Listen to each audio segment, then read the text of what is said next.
I think one of the biggest questions that has plagued particularly women throughout the ages is, how do you let someone know that you're not interested in them without hurting their feelings, letting them down too hard, making yourself feel bad, sacrificing your own boundaries? How do you do it? And in fact, a good majority of this podcast is going to be based on how to not tell someone that you're not interested. So we're going to take a look at several scenarios and use what we learned from each one to be able to express ourselves more cleanly, more authentically, and especially more directly. So, number one, someone asks you for your phone number, and you, in no uncertain terms, know you're not interested. What is the appropriate thing to do? Allow me, right off the bat, to share these miraculous, life-changing words with you. I'm not interested. Thank you. Or, no thank you, I'm not interested. To which there may come some form of rebuttal. To which you can reply, thank you, I really appreciate it, but I'm not interested. What about if we can just be friends? It's okay. Thanks for your time. I'm not interested. Well, why don't we just trade Instagram, Snapchat, Facebook Messenger, or WhatsApp? That's really okay. I'm not interested in having any more contact with you or getting together or being friends. Thank you. I'm not interested. Yeah, but it's not at all uncommon for women to change their mind. They do it regularly. Sometimes girls feel one way and the next day they feel another.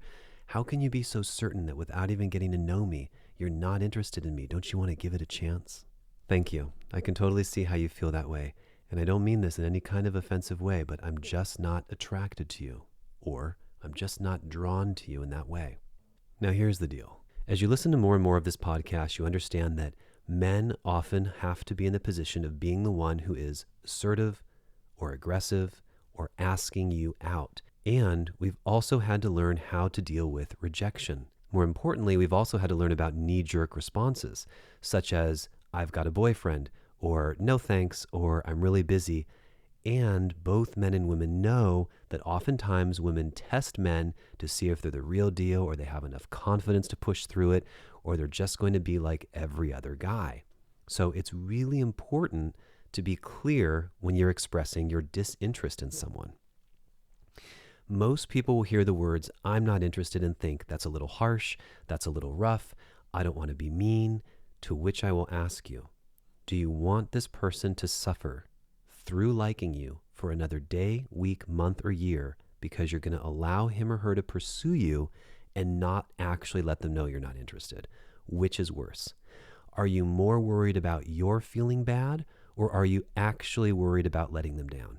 And if you're worried about letting a perfect stranger down, then I'm 100% certain you're even more worried about stringing a stranger on, which could lead to heartbreak. Which is worse, having it end early and right away before anyone can really get hurt, or dragging someone along where people can get frustrated, angry, and sad? And all it takes is 3 simple words. I'm not interested. And now we're going to explore more about what not to do. Example number 2. Somehow you already have each other's contact information. You either gave it to him or her by mistake, or you thought maybe you might be interested. And as is to be expected when you give someone your phone number, they start inviting you out for coffee, events, dinners, whatever it might be. But instead of saying, no, thank you, I'm not interested, you respond by sharing your physical location over and over and over again. I'm at work. I'm at my mom's. I'm at the dentist. I'm at the beach. I'm out of town. What's going on here when you do that? Are you inviting them to come? Are you inviting them to show up? Would you like some company? Put yourself in someone else's shoes. Think about for a moment what you would do if someone actually shared their physical location with you on their phone, like you received one of those text alerts where a little map showed up so you can find them. Would that make you think that they never wanted to talk to you again? If you asked someone out and they told you they were at the bank, would that give you any inclination of whether they want to see you or not? If you really had a desire to go out with someone and they told you where they are, do you think that it's been clearly communicated whether they are interested in you or not? The truth is, it gives no indication of any kind. No one, frankly, knows what to do when you say you're at the park, or you're at the beach, or you're at a bar. What do you think you're conveying? If you've somehow convinced yourself that you think that that's a way of telling someone that you're not interested, how can they figure that out? Do you think that by saying my mom's in town for the weekend or I have a friend in town visiting is somehow conveying to please never contact you for the rest of your life? Now here's what's interesting. Even people who like each other, people who want to have sex with each other, and people who would have even enjoyed seeing each other today still respond by sharing their physical location. Even couples do this. Hey, babe, do you want to grab lunch? I can't. I'm at work. I can't. I'm with my girlfriend. I can't. I'm at the bar. So my recommendation always, if you're not interested in another human being, is not to drag the conversation on, not to give them the impression that you're interested, but you just happen to be such a busy girl or guy, but to actually use the 3 magic words. I'm not interested. And then it's up to you if that feels too harsh or too direct or too sharp to add your own softeners around it, add your own prefixes and suffixes. Hey, I really appreciate your time, or thanks for asking me out, or things have changed in my relationship, or I'm going to be celibate for a little while, or I'm genuinely not interested. And you could even go so far as saying, I'm not feeling an attraction, but thank you anyway. Now, there's another big danger in sharing your physical location that no one ever talks about, no one ever has awareness around. And that's that by telling someone where you are repeatedly, you create, yes, the person sharing their physical location, you create a neediness, a desperation in the person who's asking you out, because they have no choice but to keep asking and asking and asking. And this will wind up creating resentment in you and most likely wind up leading you to treat them poorly. So as usual, imagine you ask someone out and they say, I'm at my mom's. So then you say, okay, cool. How about tomorrow at 3? Oh, I'm working. Okay. What about Wednesday at 7? Oh, my friend's coming in from out of town and we're going to go have dinner and drinks. Sorry. Okay, I've got it. How about a hike Saturday morning in Runyon Canyon? We'll get outside, we'll get in nature, and we'll do it first thing in the morning. Oh gosh, I'm going to have had such a busy week from all of the activities that I've filled it with, from spending all this time with all my other friends, filling my schedule from top to bottom with every single waking moment that I'm awake, doing something, some activity, going somewhere, being somewhere, saying yes to everything possible. I think I'm just going to be too tired that morning. Saturday is a day I like to keep for myself. Next time. And as you continue to just spout off your schedule, nothing is happening, but you're turning that person into someone who's very needy. How about now? What about this? What about Thursday? What about Friday? Now, like a panting puppy dog, they're asking you consistently to try to figure out when's a good time to get together. You think erroneously that they just don't get it, but it's actually you who doesn't get it. You think you've communicated something that's actually not there. You want someone to fabricate truth out of nothing. And worse than that, you will likely start to get irritated by the other person asking, hey, what are you doing Sunday? Hey, you want to come out to the beach on Monday? Hey, do you have to work today? Why don't we get together? In fact, if I continue to simply solicit invitations to the air like I'm doing now, by about the 8th or 9th one, you'd say, okay, enough, I get it. I'm not interested. As I was mentioning earlier, when someone likes someone, they are also guilty of saying, yeah, I do want to get together, but I'm at work. I do want to get together, but I'm at the dentist. And all it takes is using the magic word, but. But how about Tuesday? But let's get together next time. So because people who are sexually interested in each other also share their physical location, you want to avoid it completely when you're not interested in someone. If you want someone to get it, let them know in very clear terms, I'm not interested. Number 3, other similar statements carry the exact same level of annoyance on both people's parties and also do nothing to express your disinterest in someone. Examples given are, I'm busy. I can't. Hey, Victoria, you want to catch a movie with me this weekend? I can't. What do you say to that? When you think you're interested in someone, you think they're interested in you, and they give you this flat out, I can't. Or even worse, oh, I wish I could, but I can't. Or I'd love to, but I can't. So the only thing that statements like that do effectively is Let the person know that in this red hot moment or when you ask, they're unable to do something. But what it certainly doesn't do is express interest or disinterest. Now, since men are often taught or have often learned to not take wishy-washy answers as confirmation, and to also not hear someone's inability to go in that red hot minute as a direct translation for your lack of interest, they're going to keep pursuing and pursuing and pursuing. You want him to get the hint. And that phrase itself is absolutely horrible when it comes to male-female dynamics. Maybe when you're together, maybe after you know each other a little bit, maybe once you start reading into one another, both of you could get it or get the hint or understand what you're in the mood for. But to expect a perfect stranger from God knows what background and potentially being from a different country, era, place than you are, to expect them to get anything without you using direct communication is a big ask. Getting the hint is only used in situations when people aren't getting the hint, which means they're not getting the hint. And if they did get the hint, you wouldn't have to give them the hint. So if you do something other than giving the hint in your communication, you might actually be more successful in the outcome you're looking for. Consider this. Would you rather let someone you're definitely not interested know that you're not interested in them? Or would you prefer constantly darting and ignoring texts, replying to texts with silly answers that you don't believe in, and blowing someone off over and over again? It's really worth asking yourself, is there something you're getting from the attention even though you're not letting the person go? You simply can't hope that someone's going to take the hint by making a statement that can only be interpreted as, I just can't do it right now because I'm physically located somewhere else. The only thing that you might be telegraphing is that you're a very busy person. And as you'll learn in future episodes, being a very busy person can be very sexually undesirable. Number 4, there are a few more ways that people subversively express disinterest that involve sharing their mood. I'm really tired. I don't feel like it. I'm not really feeling up to it.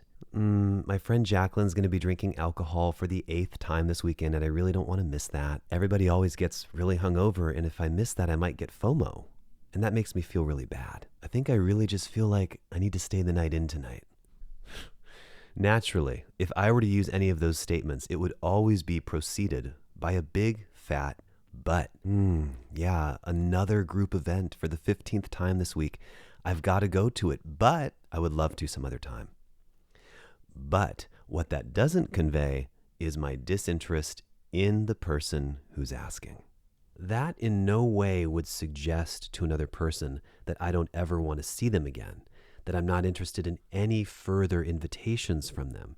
The only thing it conveys is that in this red hot minute, you're not in the mood. But please, try again in the future. I might say yes. Now, what responses like this and the previous ones always do is they perpetuate a need to be chased. We go a lot into chasing in other episodes, but setting up your conversation so that you're never giving anything. You're only taking, the desire, the attention, the chase, the feeling wanted or needed, but you're never giving anything back. It's a very unattractive way to start an intimate relationship. Number 5, and one that surely many of you will be extremely guilty of, next time. What exactly is next time, and when does next time come about? The funny thing about using the expression next time is that it actually expresses interest in doing something next time. There's a concept that works. So as painfully obvious as this may sound, you're never going to believe this, but the only way to tell someone that you're actually not interested accurately is to pretty much use the following 3 words. Repeat after me. I'm not interested. And if I may, doing so is always recommended in a thoughtful, caring, loving, and considerate way. Here's someone who likes you. They called you out. They took the time to say, hey, you're someone I'm interested in. Now you want to abuse them or treat them poorly or roll your eyes or ignore them or dismiss them. It took a lot for them to ask you out. It takes a lot for anyone to put themselves on the line and ask you out. Remember, someone is showing interest in you. Try treating someone the way you would actually want to be treated if you had the nerve and the gall and the confidence to approach someone and say, hey, you're someone who I'd really love to spend some time with.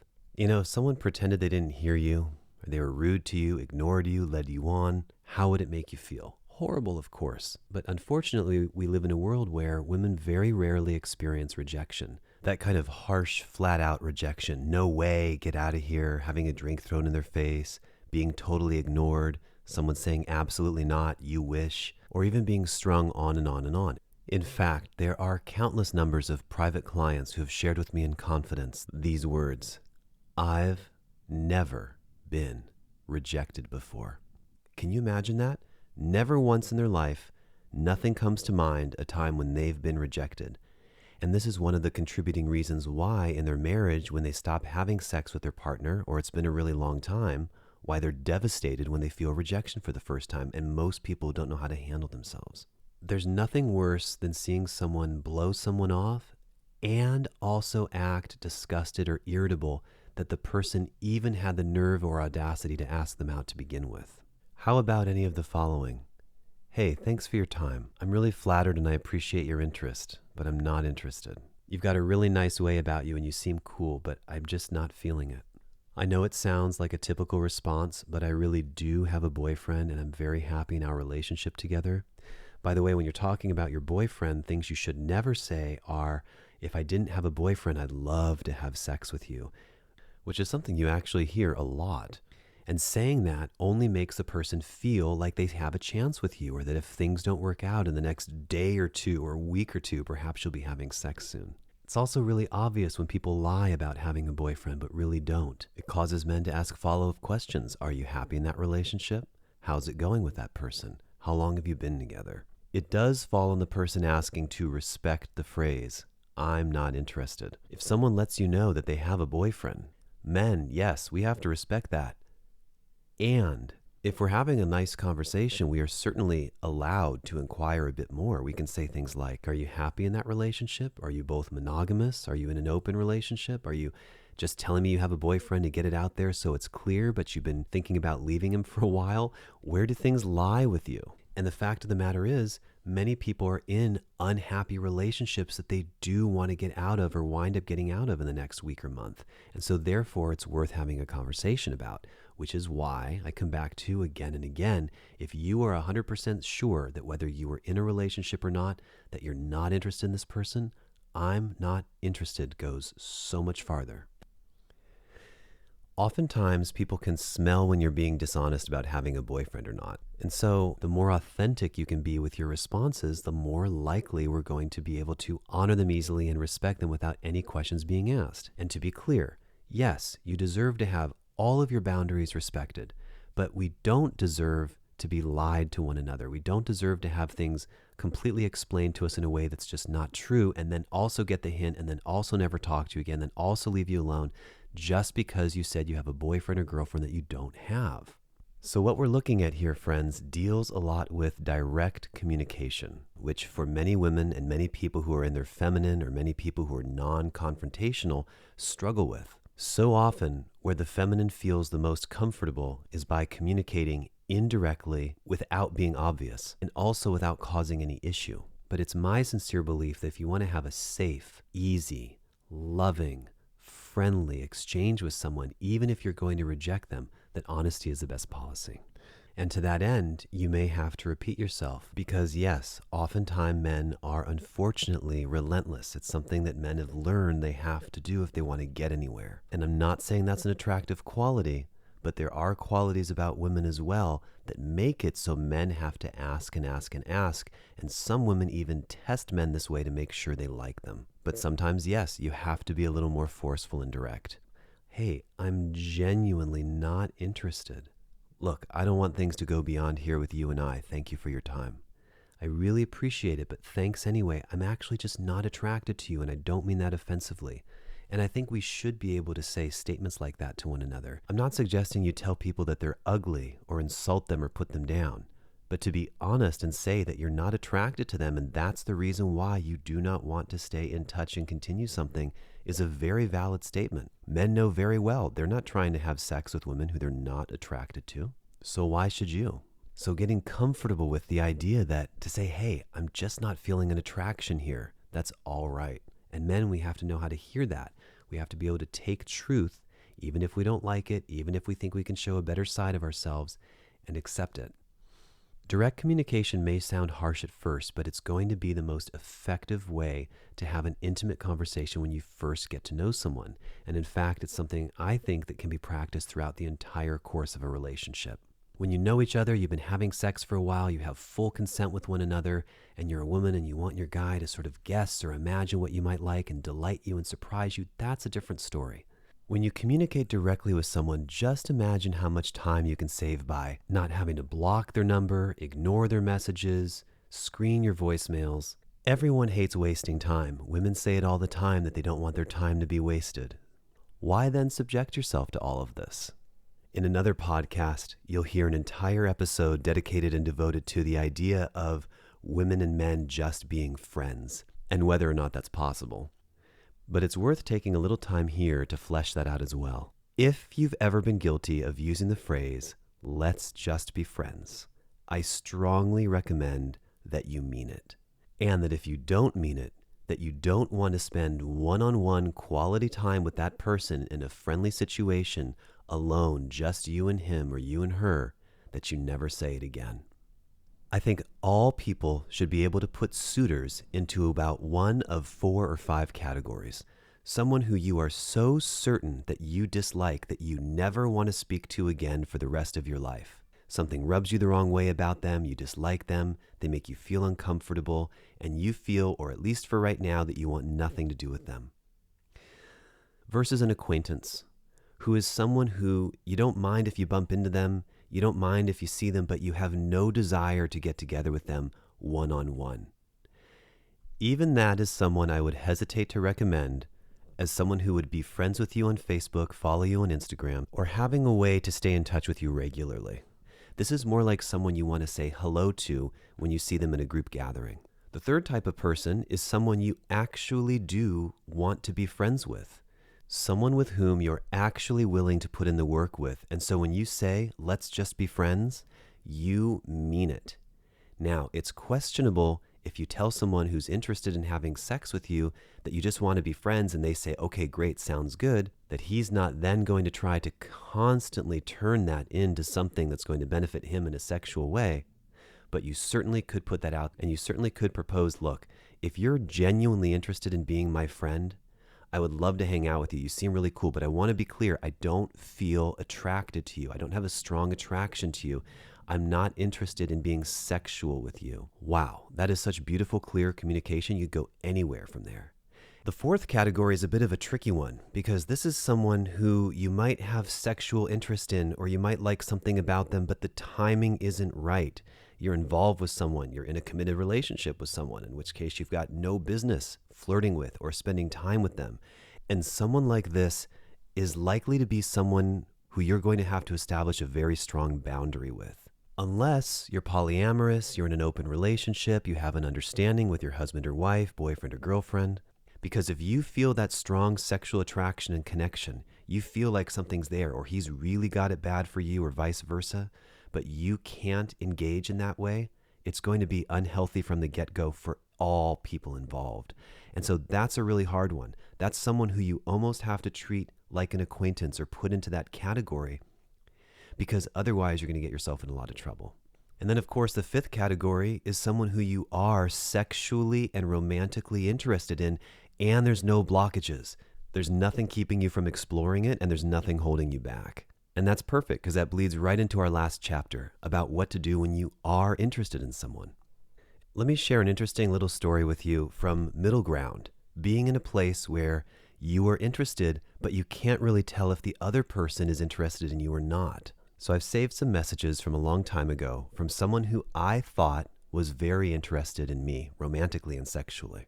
When we first met, one of the first things she said to me was that she wanted to keep my jacket warm and on her chair while I was in my appointment. In fact, I later gave her and the other girls in the office a fashion show and asked their opinion on a couple pieces of clothing I was wearing, and we all were laughing and playing and having a good time. She smiled and talked to me for 15 minutes, got curious about me, asked me what I was into. We exchanged Instagrams and phone numbers, a lot of heavy eye contact and smiling, a lot of funny jokes, a lot of sharing of YouTube clips, all within the first several moments of meeting one another. So later on, I had sent her a message asking her to send me a photograph of something that was in the office that I was actually thinking about purchasing.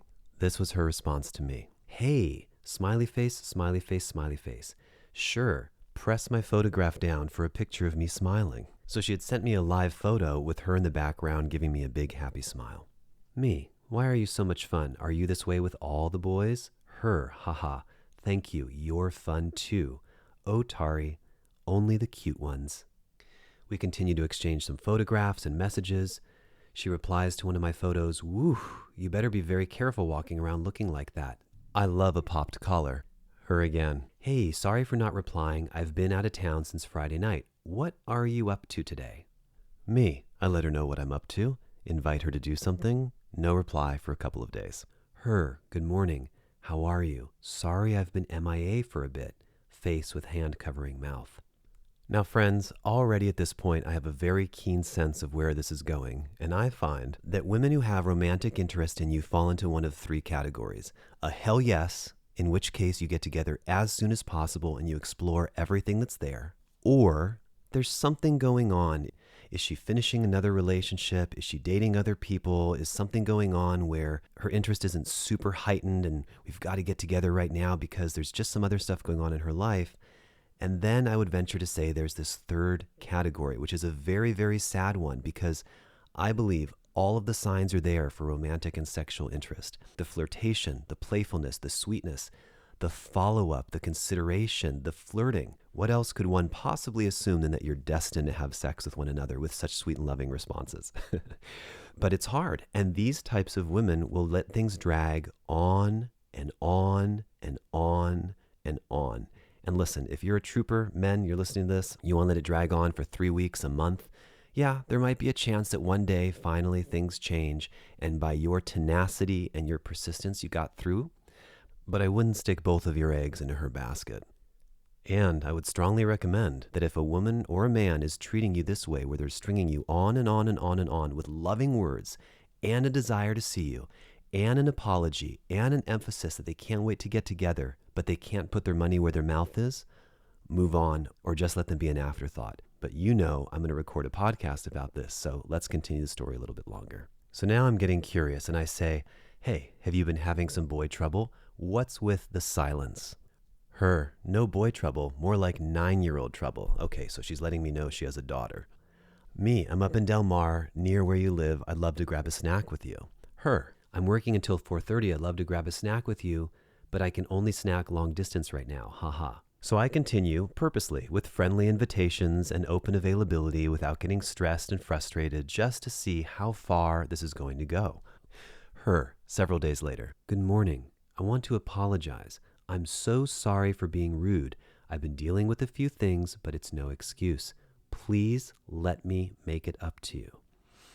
Now listen, no matter what you might be telling yourself when you listen to this, if you're convinced that she's stringing me along, or she's just not interested, or there's something wrong, or there's some sort of disconnect here, whatever you might believe to be true about her disinterest, how would someone who genuinely had things come up and was interested express themselves if not like this, with this much care and consideration and apologies and a desire to see one another? So I say, thank you. That means a lot and it sounds great. Why don't you make it up to me by doing ... And I suggested a couple other fun activities. No response for 2 days. Her, several days later. Hey, I'm hiking. What are you up to? I'll FaceTime you when I'm back, unless you want to come see me in nature. And she sends me a beautiful photograph of her doing a back bend on a bridge, which looks very enticing and inviting. Now, she didn't FaceTime me later, of course, but me. I would love to be in nature with you, but I'm at the beach myself until later tonight. Why don't we do something after or later tonight? Did she pull through? Did she say yes? Did she meet up with me? No response. Woe is me. Let's try some girly tricks. I send a photograph of myself. I love this photo, she says. I give her a phone call, no response. Her, good morning. I was in bed when you called. Have a great day. Literally the emoji that looks like it's licking you. Now, after all that, who knows whether she's authentically interested or not, whether she wants to be sexual or not, whether she just wants attention, or whether she just doesn't know how to accurately say, I'm not interested, but does so by showing all of the signs of being interested, right? We just don't know.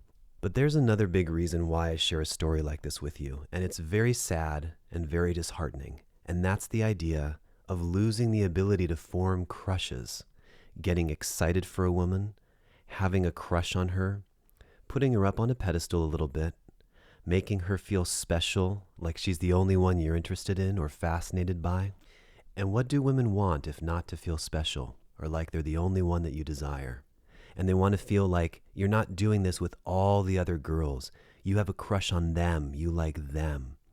Women love this. They want that. They thrive off that. Women don't want a man who's talking to 10 different women.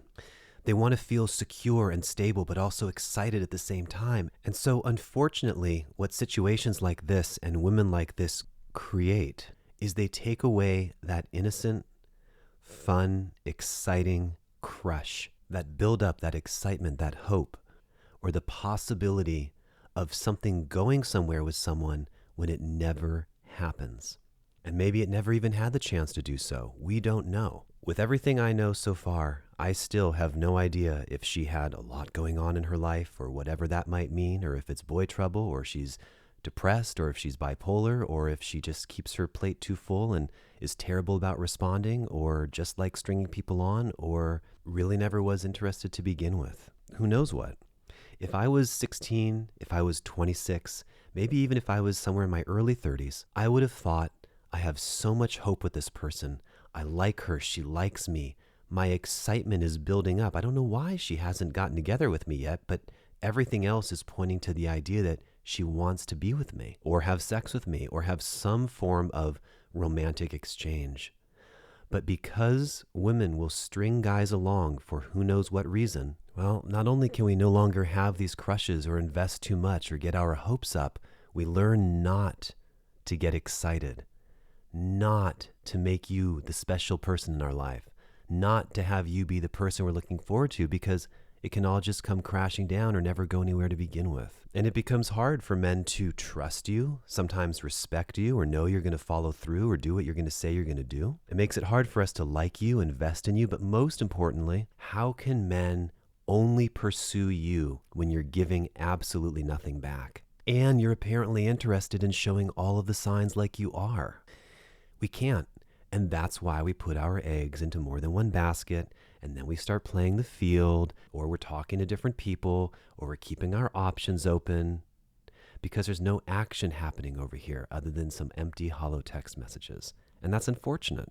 So to conclude, if you are interested in someone, if you do really like them, if you have sexual or romantic desire, if you're curious, what should you do? Well, if you haven't figured it out already, you should say, hell yes.